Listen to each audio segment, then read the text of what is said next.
And if you were to give advice to somebody else who was about to do a restudy, are there any special tips now that you give them?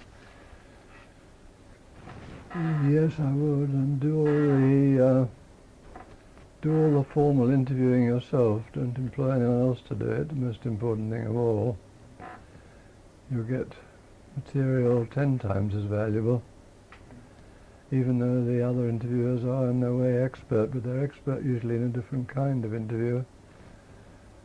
That's the first thing. The second thing is to follow your inner light. Some people might call it unconscious if they're aware of it at all. What do you find out what you're really interested in, what you really want to find out about, what you really want to say, even though you change very much what you actually say later.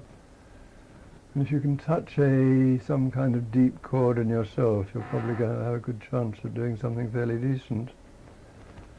And third is to observe, get around, meet people and talk to people and wherever they are. Pubs are not so easy now because life has become much more house-centred. It wasn't. Yes, it's another thing. It was very much. Although the climate was no different, and in fact it was worse with fogs and things. It was much more an open-air life then because people didn't have cars and they walked. It was a pedestrian society, which I think was in many ways a great advantage. As a way of meeting people. You don't meet people in the same way if you have cars all the time. So it isn't so easy to meet people, but still every opportunity you have you should take, in schools and in chatting in shops and underground trains or wherever. Become a chatter. And last, I'll probably think of something more about it at time, but last is that for God's sake, learn to write.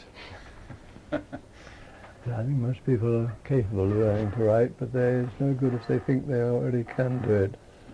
And so many people think they can because they've passed exams and may even have got firsts in different subjects at the university.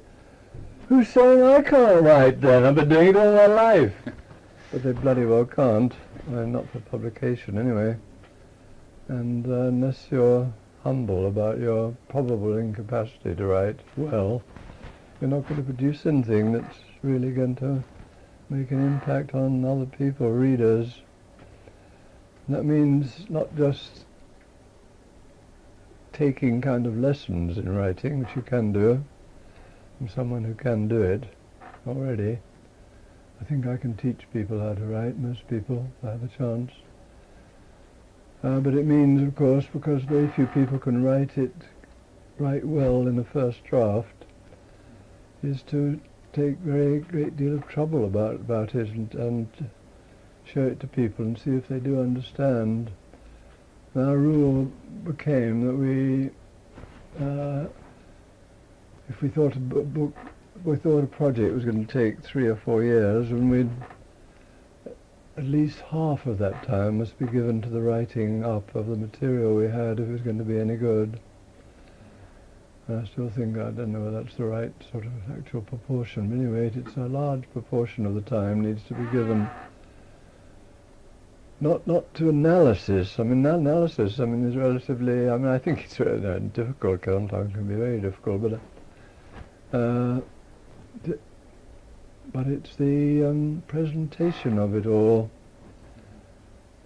and thinking out what the meaning of it is and trying to remember the unusual small things that happened that caught your attention and giving them proper space in your writing, as a novelist would do.